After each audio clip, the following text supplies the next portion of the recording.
Hello বন্ধুরা, আশা করি তোমরা সবাই ভালো আছো। আজকের আমার মেনু একদম সিম্পল, শুধু পাতলা করে মুরগির ঝোল আর ভাত আর সঙ্গে স্যালাড।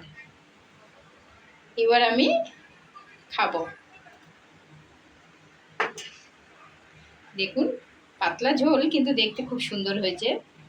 একবারে লেগ পিস দিয়ে দিয়েছে, গোটা গোটা লেগ পিস। এবার আমি এটা পাতে তুলে নিলাম। মাংসের ঝোল আর ভাত যেহেতু, আমি এটা দিয়েই খাবো এখন।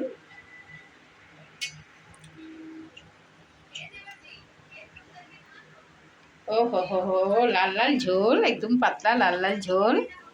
এটা দিয়ে সঙ্গে আলু আছে, এটা দিয়ে আমি মাখিয়ে ভাত খাবো। আর কত সুন্দর হয়েছে।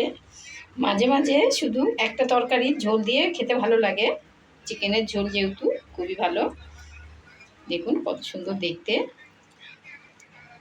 এই মাংস দিয়ে আমি এখন ভাত খাচ্ছি। এইবার আমি ভাত খাবো।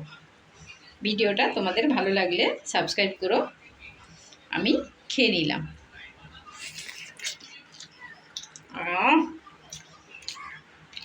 সঙ্গে লঙ্কা। কত সুন্দর কাঁচা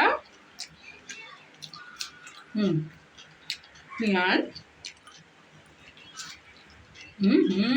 জমে গেছে। আর টমেটো, দারুণ।